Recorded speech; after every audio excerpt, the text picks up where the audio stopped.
మన దేశ ప్రధానమంత్రి నరేంద్ర మోదీ గురించి ఆయన దేశానికి చేస్తున్న సేవల గురించి అందరికీ తెలిసిందే. కానీ ఆయన వ్యక్తిగత విషయాలు మాత్రం అంతగా ఎవరికీ తెలియవని చెప్పాలి. కనీసం మోదీ కూడా ఏ రోజు తన పర్సనల్ విషయాలు ఎక్కువగా పంచుకోలేదు. అంతేకాదు చాలా వరకు అందరూ మోదీ బ్రహ్మచారి అని అనుకుంటున్నారు. కానీ నిజానికి మోదీకి పెళ్లి జరిగింది. ఇప్పటికీ ఆయన భార్య కూడా ఉంది. మీలో ఎవరికైనా తెలుసా ఈ విషయం? తెలిస్తే కింద కామెంట్ సెక్షన్లో కామెంట్ చేయండి. అయితే మోదీనే ఆమెను వదిలేశాడని, అది కూడా ఒక కారణంతో వదిలేశాడని తెలిసింది. మరి మోదీ తన భార్యని ఎందుకు వదిలేసుకున్నాడు? ఇప్పుడు ఆమె ఎక్కడుంది, ఎవరిని పెళ్లి చేసుకుంది అనే విషయాలు మనం ఈ వీడియోలో క్లియర్గా తెలుసుకుందాం. ఫ్రెండ్స్, మనం వీడియోలోకి వెళ్లే ముందు మీరు ఛానల్ ఇంకా సబ్స్క్రైబ్ చేయకపోతే వెంటనే సబ్స్క్రైబ్ చేయండి. వీడియోని చివరి వరకు చూడండి, చాలా ఇంట్రెస్టింగ్ గా ఉంటుంది. అలాగే లైక్ కూడా చేయండి. 1952లో గుజరాత్ రాష్ట్రంలో ఉన్న మహేన్సా జిల్లాకి చెందిన బ్రాహ్మణవాడలో చమన్లాల్ మోదీ దంపతులకి జశోదాబెన్ జన్మించారు. ఆమె తర్వాత వారికి ఒక కుమారుడు కూడా జన్మించాడు. అయితే జశోదాబెన్ పుట్టిన 2 సంవత్సరాల్లోనే ఆమె తల్లి చనిపోయింది. పైగా జశోదాబెన్ కుటుంబం పేదవాళ్ళు. ఇక తమ తండ్రి కూలి పనులు చేసి తనని తన తమ్ముడిని పెంచి పెద్ద చేశారు. అయితే వీరికి నరేంద్ర మోదీ కుటుంబానికి దగ్గర సంబంధాలు ఉండేవి. అయితే అప్పటి కాలంలో బాల్య వివాహాలు బాగా జరిగేవి. అలా వీరి కుటుంబంలో కూడా 3 సంవత్సరాల వయసు నుంచి 5 సంవత్సరాల వయసులో నిశ్చితార్థం, 15 నుంచి 16 ఏళ్ల వయసులో వచ్చే నాటికి పెళ్లి, 18 నుంచి 20 సంవత్సరాలు వచ్చేసరికి కాపురం చేయించేవాళ్ళు అనమాట. అయితే ఆ విధంగానే మోదీకి 5 సంవత్సరాల వయసు ఉన్నప్పుడు జశోదాబెన్తో ఎంగేజ్మెంట్ జరిగింది. అప్పుడు ఆమె వయసు కేవలం 3 సంవత్సరాలు మాత్రమే. ఇక మోదీ 10th క్లాస్ తర్వాత తను 16 ఏళ్ల వయసులో ఉన్నప్పుడు జశోదాబెన్కి 14 సంవత్సరాలు ఉండగా ఆ వయసు ఉన్నప్పుడు వారికి హిందూ సాంప్రదాయం ప్రకారం పెళ్లి చేశారు. అయితే అసలు విషయం ఏంటంటే నిజానికి మోదీకి ఈ పెళ్లి అసలు ఇష్టం లేదు. ఇక ఈ విషయం ఆయన తల్లి హీరాబెన్కి కూడా తెలిసింది. దీంతో ఆమె మోదీతో జశోదాబెన్తో ఊహ తెలియనప్పుడు చేసిన నిశ్చితార్థం వలన ఆమెతోనే నీ పెళ్లి అని నచ్చజెప్పి మోదీని ఒప్పించే ప్రయత్నం చేసింది. నిజానికి హీరాబెన్ మోదీ పెళ్ళయ్యాక మనసు మార్చుకుంటాడని అనుకుంది. మరోవైపు జశోదాబెన్ మాత్రం మోదీకి ఇష్టం లేకపోయినా కూడా చిన్నప్పటి నుంచి మోదీనే తన భర్త అని ఫిక్స్ అయింది. ఆమె మనసులో మోదీకి తప్ప మరెవరికి చోటు ఇవ్వలేదన్నమాట. అయితే మోదీకి 18 ఏళ్ళు ఉన్నప్పుడు ఆమె వయసు 16 ఏళ్ళు ఉన్నప్పుడు దీంతో ఆమెని వాళ్ళ ఆచారం ప్రకారం తన భర్తతో కలిసి ఉంచడానికి ఆమెను మోదీ ఇంటికి తీసుకుని వచ్చారు. అయితే మోదీ మాత్రం జశోదాబెన్తో తనకి ఈ పెళ్లి ఇష్టం లేకుండా చేశారని చెప్పాడు. పైగా నేను దేశమంతా పర్యటించాల్సి ఉంది, నేను భర్తగా నీకు న్యాయం చేయలేను, దయచేసి నన్ను అర్థం చేసుకో, నువ్వు ఇంకా చిన్న పిల్లవే, నీకు సంసార జీవితం అంటే ఏమీ తెలియదు కాబట్టి నువ్వు నీ వారింటికి వెళ్ళిపోయి చదువును కొనసాగించి ఏదైనా ఉద్యోగం చేసుకొని మరొకరిని పెళ్లి చేసుకో అన్నాడు మోడీ. అంతేకాదు ఆమె చదువుకోవడానికి కావాల్సిన ఏర్పాట్లు కూడా చేస్తానన్నాడు. అయితే మోదీ తల్లి హీరాబెన్కి ఈ విషయం తెలియడంతో ఆమె మోదీ ఇచ్చిన సలహాలకి అస్సలు ఒప్పుకోలేదు. చదువుకోవాలంటే ఇక్కడే చదువుకుంటుంది, నువ్వెందుకు ఆమె తన కన్నవారి ఇంటికి వెళ్ళిపోవాలనుకుంటున్నావు? ఆమె నీ భార్య, ఇంకొకరిని వివాహం చేసుకో అనే హక్కు నీకు లేదు. ఆమెను చదివించుకోవాలన్నా పెంచి పోషించాలన్నా నువ్వే చేయాలి అని తెలిపింది. కానీ అప్పట్లో అంటే 1968 నాటికి మోదీ RSSలో చేరి తన జీవితాన్ని దేశానికి అంకితం చేయాలని దృఢంగా నిర్ణయించుకున్నాడు. దీంతో అహ్మదాబాద్ వెళ్ళి తన మేనమామ క్యాంటీన్లో పనికి చేరాడు. అయితే భర్త లేని కారణంగా జశోదాబెన్ కొన్నాళ్ళు పుట్టింటికి వెళ్ళింది. అయితే మోదీ తల్లి మళ్ళీ ఆమె ఇంటికి తీసుకొచ్చి మోదీకి కాస్త బుద్ధి చెప్పి కాపురం చేయమని అంది.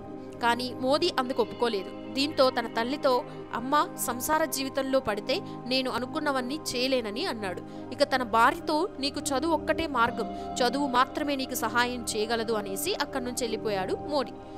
అలా జశోదాబెన్ తన 3 సంవత్సరాల వివాహ బంధంలో కేవలం 3 నెలలు మాత్రమే మోదీతో ఉంది. అయితే భర్త చెప్పినట్లు ఆమె స్కూల్లో మళ్ళీ చేరి తన చదువును కొనసాగించింది. అలా 1974లో సెకండరీ స్కూల్ సర్టిఫికేట్ సంపాదించుకోగా 1976లో టీచర్గా సెలెక్ట్ అయింది. అలా ఆమె 2 సంవత్సరాలు ట్రైనింగ్ తీసుకుని 1978లో ఆమె బనస్కాంతా జిల్లాలో టీచర్గా చేరింది. అయితే 1978 వరకు ఆమె జశోదాబెన్ అప్పుడప్పుడు మాట్లాడుకునేవారు. ఇక 1987 తర్వాత మోదీ రాజకీయాల్లో ఫుల్ బిజీ అయిపోవడంతో ఆ తర్వాత వారిద్దరూ ఎప్పుడూ కలుసుకోలేదు. అయితే 1978 నుండి 1990 వరకు బనస్కాంత జిల్లాలో టీచర్గా పనిచేసిన జశోద ఆ తర్వాత 1991లో రాజోసనా అనే గ్రామానికి ట్రాన్స్ఫర్ అయింది.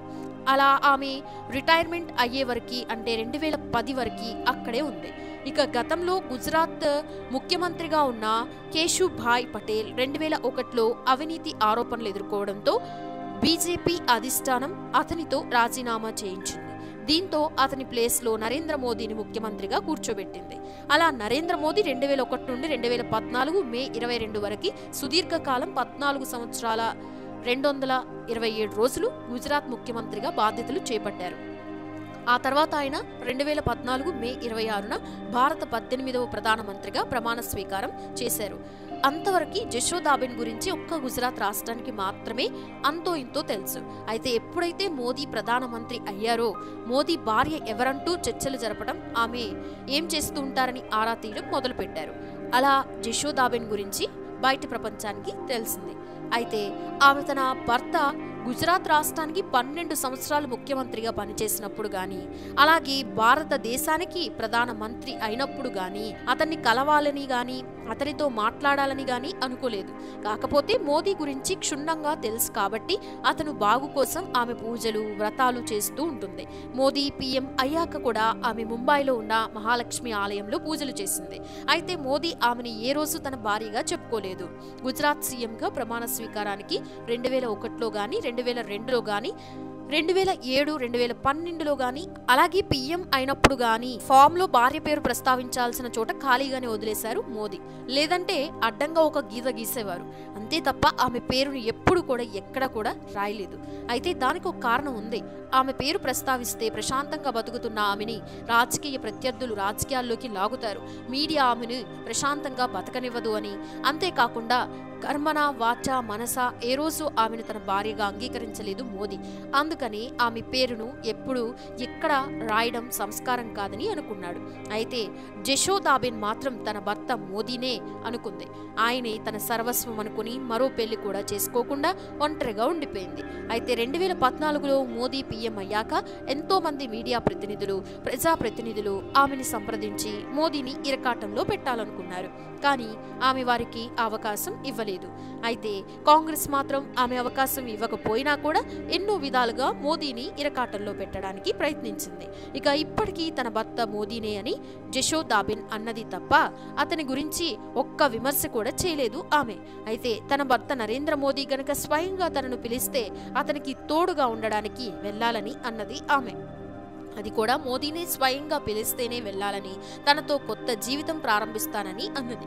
కానీ మోదీ మాత్రం ఆమెని పిలవలేదు. అయితే ఆమె గురించి బయట ప్రపంచానికి తెలిసింది కాబట్టి ఆమెకి సెక్యూరిటీ ఉండేలా మోదీ ప్లాన్ చేశాడు.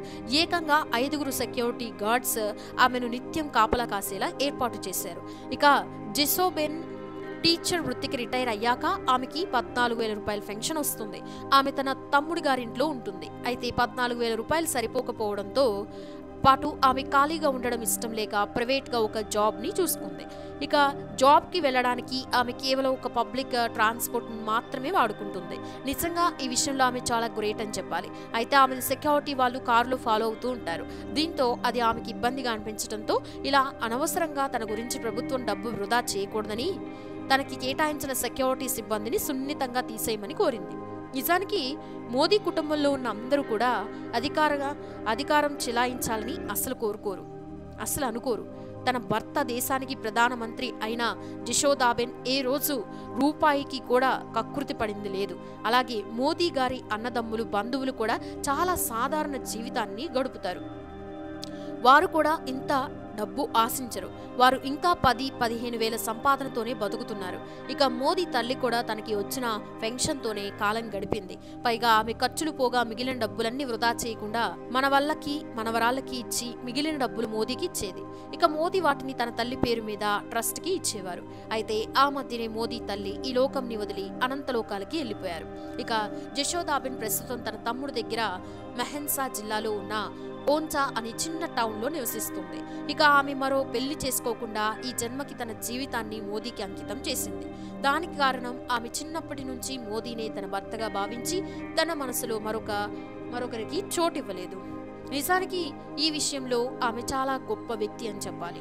మరి మోదీ ఇప్పటికైనా ఆమెను దగ్గరికి తీసుకుంటే చూడాలని అందరికీ ఉంది. కానీ మోదీ మనసులో ఆమెకి చోటు ఎప్పుడు ఉంటుందో చూడాలి. ఇక మీరేమనుకుంటున్నారు?